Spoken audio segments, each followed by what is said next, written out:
ਸਤਨਾਮ ਸ਼੍ਰੀ ਵਾਹਿਗੁਰੂ ਸਾਹਿਬ JIO. ਪਰਮ ਸਨਮਾਨਿਓ ਗੁਰੂ ਰੂਪ ਗੁਰੂ ਖਾਲਸਾ ਸਾਧ ਸੰਗਤ ਜੀ, ਵਾਹਿਗੁਰੂ ਜੀ ਕਾ ਖਾਲਸਾ ਵਾਹਿਗੁਰੂ ਜੀ ਕੀ ਫਤਿਹ। ਸੱਚੇ ਪਾਤਸ਼ਾਹ ਧੰਨ ਸ਼੍ਰੀ ਗੁਰੂ ਗੋਬਿੰਦ ਸਿੰਘ ਸਾਹਿਬ ਜੀ ਮਹਾਰਾਜ ਜਦੋਂ ਪੌਂਟਾ ਸਾਹਿਬ ਨਿਵਾਸ ਕਰ ਰਹੇ ਸਨ, ਉਸ ਵਕਤ ਸਤਿਗੁਰਾਂ ਨੇ ਰਾਜਾ ਫਤਿਹ ਸ਼ਾਹ ਤੇ ਰਾਜਾ ਮੇਦਨੀ ਪ੍ਰਕਾਸ਼ ਦਾ ਮੇਲ ਕਰਵਾਇਆ। ਉਹ ਦੋਵੇਂ ਪਹਾੜੀ ਰਾਜੇ ਆਪਸ ਵਿੱਚ ਮਿੱਤਰ ਬਣ ਗਏ, ਬੜੇ ਪ੍ਰੇਮ ਨਾਲ ਇਕੱਠੇ ਰਹਿਣ ਲੱਗੇ। ਦੋਵੇਂ ਸਤਿਗੁਰੂ ਜੀ ਦੇ ਪਾਸ ਆਉਂਦੇ ਹੁੰਦੇ ਸਨ। ਸਵੇਰ ਦੀ ਪਾਠ ਪੂਜਾ ਤੋਂ ਵਿਹਲੇ ਹੋ ਕੇ ਰਾਜਾ ਫਤਿਹ ਸ਼ਾਹ, ਰਾਜਾ ਮੇਦਨੀ ਪ੍ਰਕਾਸ਼ ਤੇ ਸੱਚੇ ਪਾਤਸ਼ਾਹ ਧੰਨ ਸ਼੍ਰੀ ਗੁਰੂ ਗੋਬਿੰਦ ਸਿੰਘ ਸਾਹਿਬ ਜੀ ਮਹਾਰਾਜ ਸ਼ਿਕਾਰ ਖੇਡਣ ਵਾਸਤੇ ਚਲੇ ਜਾਂਦੇ। ਨਾਹਣ ਦੇ ਜੰਗਲਾਂ ਵਿੱਚ ਸ਼ੇਰ ਆਮ ਸਨ, ਪਰ ਉਹਨੀ ਦਿਨੀ ਇੱਕ ਬੱਬਰ ਸ਼ੇਰ ਆ ਗਿਆ। ਉਸ ਦੇ ਕੋਲੋਂ ਪ੍ਰਜਾ ਭੈਭੀਤ ਹੋ ਗਈ। ਉਹਦੀ ਗਰਜ ਵੀ ਧਰਤੀ ਨੂੰ ਕੰਬਾਉਣ ਵਾਲੀ ਸੀ। ਉਸ ਇਲਾਕੇ ਦੇ ਮੁਖੀਏ ਸਤਿਗੁਰੂ ਜੀ ਦੇ ਪਾਸ ਆਏ ਤੇ ਉਹਨਾਂ ਨੇ ਬੇਨਤੀ ਕੀਤੀ ਕਿ ਸਾਹਿਬ ਉਸ ਦਾ ਸ਼ਿਕਾਰ ਕਰਨ। ਉਹ ਅਨੇਕਾਂ ਜੀਆਂ ਦਾ ਖੂਨ ਕਰ ਰਿਹਾ ਹੈ। ਸਾਰੇ ਇਲਾਕੇ ਵਿੱਚ ਹਾਹਾਕਾਰ ਮਚੀ ਹੋਈ ਹੈ। ਉਹਨਾਂ ਦੀ ਪੁਕਾਰ ਸੁਣ ਕੇ ਸਤਿਗੁਰੂ ਜੀ ਨੇ ਅਗਲੇ ਦਿਨ ਰਾਜਾ ਫਤਿਹ ਸ਼ਾਹ ਤੇ ਰਾਜੇ ਮੇਦਨੀ ਪ੍ਰਕਾਸ਼ ਨੂੰ ਨਾਲ ਲੈ ਕੇ ਉਸ ਸ਼ੇਰ ਨੂੰ ਮਾਰਨ ਦੀ ਤਿਆਰੀ ਕੀਤੀ। ਹਾਥੀ ਉੱਤੇ ਸਵਾਰ ਹੋ ਕੇ ਜੰਗਲ ਵਿੱਚ ਪੁੱਜ ਗਏ। ਨਾਲ ਘੋੜਿਆਂ ਉੱਤੇ ਚੰਗੇ ਜਵਾਨ ਵੀ ਸਨ। ਸ਼ੇਰ ਦੂਰੋਂ ਆਇਆ। ਉਹ ਆਦਮੀਆਂ ਕੋਲੋਂ ਨਹੀਂ ਸੀ ਡਰਦਾ। ਉਸਨੇ ਅਨੇਕਾਂ ਹੀ ਸ਼ਿਕਾਰੀ ਮਾਰੇ ਹੋਏ ਸਨ, ਇਸ ਲਈ ਉਸ ਨੂੰ ਹੌਸਲਾ ਬਹੁਤ ਸੀ। ਜਦੋਂ ਉਹ ਸ਼ੇਰ ਸਾਹਮਣੇ ਆਇਆ ਤਾਂ ਸਤਿਗੁਰੂ ਜੀ ਹਾਥੀ ਤੋਂ ਉਤਰ ਬੈਠੇ। ਸਾਰੇ ਬਹੁਤ ਹੈਰਾਨ ਹੋਏ, ਕਿਉਂਕਿ ਕੋਈ ਪੁਰਸ਼ ਹੌਸਲਾ ਨਹੀਂ ਸੀ ਕਰਦਾ ਕਿ ਉਸ ਦੇ ਸਾਹਮਣੇ ਆ ਕੇ ਖਲੋ ਜਾਏ।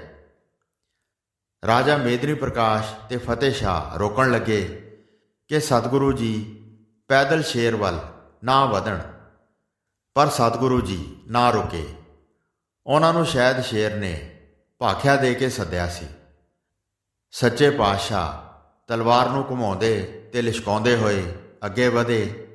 ਸ਼ੇਰ ਵੀ ਅੱਖਾਂ ਵਿੱਚ ਅੱਖਾਂ ਪਾਈ ਅੱਗੇ ਵਧਿਆ, ਪਰ ਉਹਦਾ ਬਲ ਮੱਠਾ ਹੋ ਗਿਆ। ਉਹ ਤਾਂ ਸ਼ਾਇਦ ਜਾਣ ਕੇ ਮਰਨਾ ਚਾਹੁੰਦਾ ਸੀ ਜਾਂ ਜੂਨ ਦੀ ਉਮਰ ਮੁੱਕ ਚੁੱਕੀ ਸੀ। ਸਤਿਗੁਰੂ ਜੀ ਦੇ ਨੇੜੇ ਆ ਕੇ ਉੱਪਰ ਨੂੰ ਉਛਲਿਆ। ਜਿਉਂ ਹੀ ਸ਼ੇਰ ਉਛਲਿਆ ਤਿਉਂ ਹੀ ਸਤਿਗੁਰੂ ਜੀ ਨੇ ਝਟਪਟ ਵੀਰ ਆਸਣ ਹੋ ਕੇ ਤਲਵਾਰ ਦਾ ਵਾਰ ਕੀਤਾ। ਉਹ ਵਾਰ ਖਾਲੀ ਨਾ ਗਿਆ। ਸੀਨੇ ਵਿੱਚ ਤਲਵਾਰ ਖੁੱਭ ਕੇ ਦੁਸਾਰ ਪਾਰ ਨਿਕਲ ਗਈ। ਸ਼ੇਰ ਕਿਲਕ ਮਾਰ ਕੇ ਉਲਟ ਕੇ ਧਰਤੀ ਉੱਤੇ ਡਿੱਗ ਪਿਆ। ਸਾਹਿਬਾਂ ਨੇ ਤਲਵਾਰ ਖਿੱਚ ਲਈ ਤੇ ਦੂਸਰਾ ਵਾਰ ਕਰਨਾ ਮੁਨਾਸਬ ਨਾ ਸਮਝਿਆ, ਕਿਉਂਕਿ ਹੋਰ ਹੀ ਕੌਤਕ ਵਰਤ ਗਿਆ। ਰਾਜਾ ਮੇਦਨੀ ਪ੍ਰਕਾਸ਼ ਤੇ ਫਤਿਹ ਸ਼ਾਹ ਸਤਿਗੁਰੂ ਜੀ ਦੇ ਹੌਸਲੇ ਨੂੰ ਦੇਖ ਕੇ ਬਹੁਤ ਹੈਰਾਨ ਹੋ ਰਹੇ ਸਨ। ਐਸੇ ਹੌਸਲੇ ਤੇ ਬਲ ਵਾਲਾ ਪੁਰਸ਼ ਉਹਨਾਂ ਨੇ ਦੇਖਿਆ ਨਹੀਂ ਸੀ, ਪਰ ਸੁਣਿਆ ਸੀ ਜਾਂ ਪੁਰਾਣਾਂ ਦੀਆਂ ਕਥਾਵਾਂ ਸੁਣੀਆਂ ਹੋਈਆਂ ਸਨ। ਪਰ ਸਤਿਗੁਰੂ ਜੀ ਜਿਸ ਬਲੀ ਗੁਰੂ ਦੇ ਪੋਤਰੇ ਸਨ, ਉਹਨਾਂ ਨੇ ਅਨੇਕਾਂ ਸ਼ੇਰ ਸ਼ਮਸ਼ੀਰ ਨਾਲ ਝਟਕਾਏ ਹੋਏ ਸਨ। ਪਰ ਦੂਜਾ ਕੌਤਕ ਦੇਖ ਕੇ ਹੈਰਾਨ ਹੋਏ ਕਿ ਬੱਬਰ ਸ਼ੇਰ ਦੇ ਧਰਤੀ ਉੱਤੇ ਡਿੱਗਣ ਸਾਰ ਸ਼ੇਰ ਨੇ ਮਨੁੱਖ ਰੂਪ ਉਸੇ ਤਰ੍ਹਾਂ ਧਾਰਨ ਕਰ ਲਿਆ ਜਿਵੇਂ ਜਟਾਊ ਨੇ ਮਨੁੱਖ ਰੂਪ ਧਾਰਨ ਕਰਕੇ ਸ਼੍ਰੀ ਰਾਮਚੰਦਰ ਜੀ ਤੇ ਲక్ష్మణ ਜੀ ਨੂੰ ਸੀਤਾ ਦਾ ਪਤਾ ਦਿੱਤਾ ਤੇ ਰਾਵਣ ਨਾਲ ਆਪਣੇ ਹੋਏ ਯੁੱਧ ਦਾ ਹਾਲ ਦੱਸਿਆ ਸੀ। ਸ਼ੇਰ ਦੀ ਆਤਮਾ ਨੇ ਇੱਕ ਪ੍ਰਾਚੀਨ ਰਾਜੇ ਦਾ ਰੂਪ ਧਾਰਨ ਕਰ ਲਿਆ। ਬਹੁਤ ਸੁੰਦਰ ਸਰੀਰ ਤੇ ਸੀਸ ਉੱਤੇ ਰਾਜ ਮੁਕਟ ਸੀ। ਸੈਨਿਕ ਤੇ ਦੋਵੇਂ ਰਾਜੇ ਇਹ ਹਾਲ ਦੇਖ ਕੇ ਤੇ ਰਾਜੇ ਦਾ ਚਿੱਤਰ ਦੇਖ ਕੇ ਇੰਨੇ ਹੈਰਾਨ ਹੋਏ ਕਿ ਉਹ ਵਿਸਮਾਦ ਦੀ ਹਾਲਤ ਵਿੱਚ ਪੁੱਜ ਗਏ। ਉਹਨਾਂ ਦੇ ਬੁੱਲ੍ਹ ਨਾ ਥਰਕੇ ਤੇ ਉਹ ਅਚਾਮਕ ਅੱਖਾਂ ਨਾਲ ਬਿਟ-ਬਿਟ ਤੱਕਦੇ ਰਹੇ। ਸ਼ੇਰ ਦੀ ਆਤਮਾ ਰੂਪ ਰਾਜੇ ਨੇ ਸਤਿਗੁਰੂ ਜੀ ਦੇ ਅੱਗੇ ਹੱਥ ਜੋੜ ਕੇ ਨਮਸਕਾਰ ਕੀਤੀ। ਨਮਸਕਾਰ ਕਰਨ ਪਿੱਛੋਂ ਉਸਨੇ ਮਨੁੱਖੀ ਬੋਲੀ ਵਿੱਚ ਆਖਿਆ, ਹੇ ਸਤਿਗੁਰੂ ਜੀ, ਆਪ ਦੀ ਦਇਆ ਦ੍ਰਿਸ਼ਟੀ ਨਾਲ ਮੇਰੀ ਕਲਿਆਣ ਹੋਈ ਹੈ। ਮੈਂ ਰਾਜਾ ਸਾਂ ਤੇ ਮੇਰਾ ਨਾਮ ਜੈਦਰਥ ਸੀ। ਮਹਾਭਾਰਤ ਦੇ ਸਮੇਂ ਪਾਂਡਵਾਂ ਦੇ ਵਿਰੁੱਧ ਅਤੇ ਕੌਰਵਾਂ ਦਾ ਹਾਮੀ ਸੀ। ਯੁੱਧ ਭੂਮੀ ਵਿੱਚ ਮੈਂ ਅਨੇਕਾਂ ਪ੍ਰਕਾਰ ਦੇ ਵਲ-ਛਲ ਕਰਕੇ ਅਭਿਮਨਯੂ ਜੈਸੇ ਧਰਮੀ ਬਲੀਆਂ ਨੂੰ ਮਾਰਿਆ ਸੀ।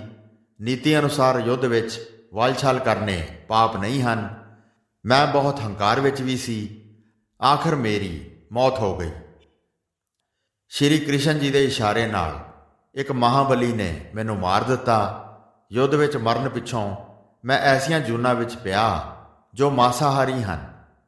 ਮਹਾਭਾਰਤ ਤੋਂ ਹੁਣ ਤੱਕ ਮੈਂ ਅਨੇਕਾਂ ਜੂਨਾਂ ਵਿੱਚ ਜਨਮ ਲਿਆ ਹੈ।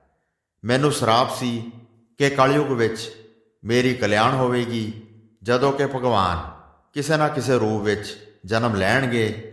ਉਹਨਾਂ ਦੇ ਹੱਥੋਂ ਪਸ਼ੂ ਜੂਨ ਵਿੱਚੋਂ ਛੁਟਕਾਰਾ ਪਾਵਾਂਗਾ। ਮੈਂ ਧੰਨਵਾਦ ਕਰਦਾ ਹਾਂ, ਆਪ ਜੀ ਦੀ ਬਹੁਤ ਮਿਹਰ ਹੋਈ ਹੈ।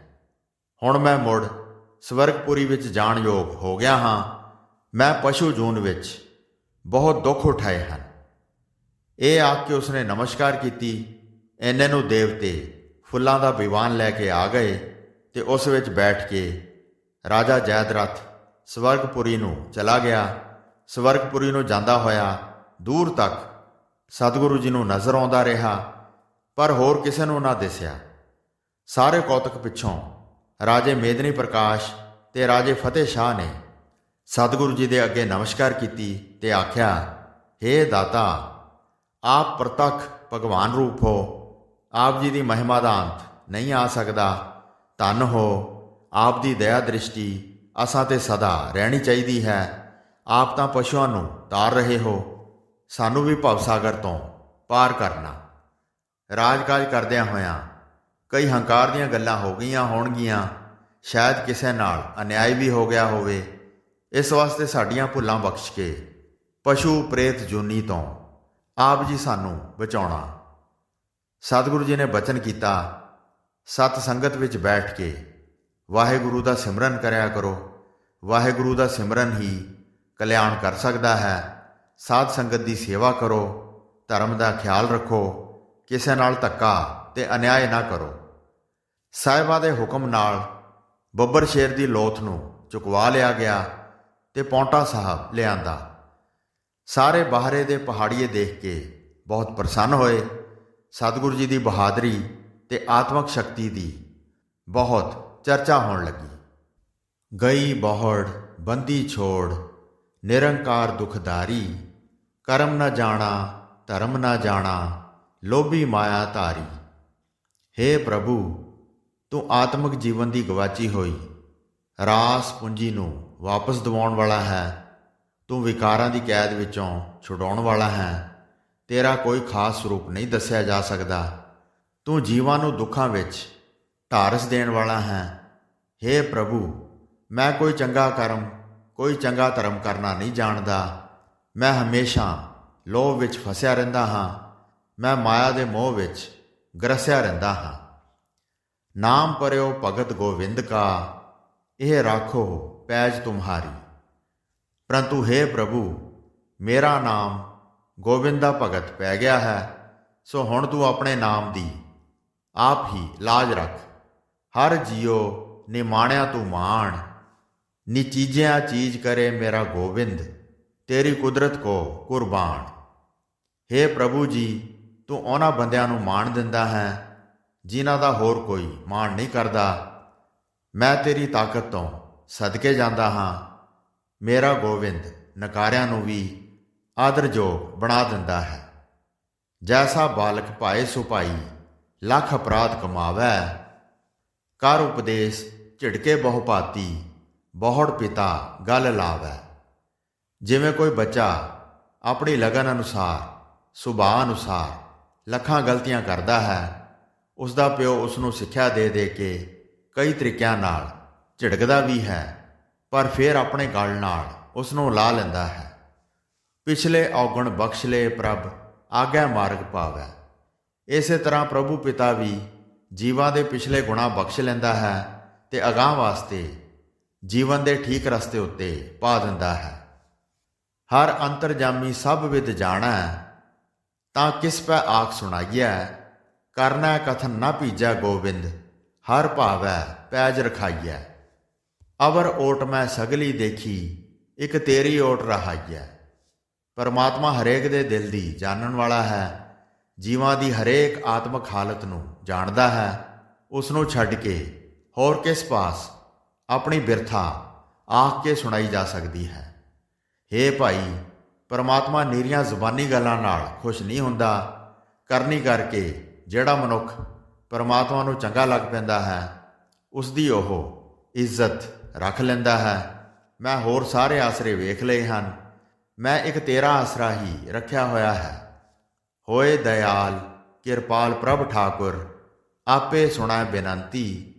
ਪੂਰਾ ਸਤਿਗੁਰ ਮੇਲ ਮਿਲਾਵੈ, ਸਭ ਚੂਕੈ ਮਨ ਕੀ ਚਿੰਤੀ। ਹਰ ਹਰ ਨਾਮ ਅਵਖਦ ਮੁਖ ਪਾਇਆ, ਜਨ ਨਾਨਕ ਸੁਖ ਵਸੰਤੀ। ਮਾਲਕ ਪ੍ਰਭੂ ਦਇਆਵਾਨ ਹੋ ਕੇ, ਕਿਰਪਾਲ ਹੋ ਕੇ ਆਪ ਹੀ ਜਿਸ ਮਨੁੱਖ ਦੀ ਬੇਨਤੀ ਸੁਣ ਲੈਂਦਾ ਹੈ, ਉਸ ਨੂੰ ਪੂਰਾ ਗੁਰੂ ਮੇਲ ਦਿੰਦਾ ਹੈ, ਮਿਲਾ ਦਿੰਦਾ ਹੈ। ਇਸ ਤਰ੍ਹਾਂ ਉਸ ਮਨੁੱਖ ਦੇ ਮਨ ਦੀ ਹਰੇਕ ਚਿੰਤਾ ਮੁੱਕ ਜਾਂਦੀ ਹੈ। ਅੰਤ ਵਿੱਚ ਗੁਰੂ ਜੀ ਕਹਿੰਦੇ ਹਨ ਕਿ ਗੁਰੂ ਜਿਸ ਮਨੁੱਖ ਦੇ ਮੂੰਹ ਵਿੱਚ ਪਰਮਾਤਮਾ ਦਾ ਨਾਮ ਦਵਾਈ ਪਾ ਦਿੰਦਾ ਹੈ, ਉਹ ਮਨੁੱਖ ਆਤਮਿਕ ਆਨੰਦ ਵਿੱਚ ਜੀਵਨ ਬਤੀਤ ਕਰਦਾ ਹੈ। ਵਾਹਿਗੁਰੂ ਜੀ ਕਾ ਖਾਲਸਾ, ਵਾਹਿਗੁਰੂ ਜੀ ਕੀ ਫਤਿਹ।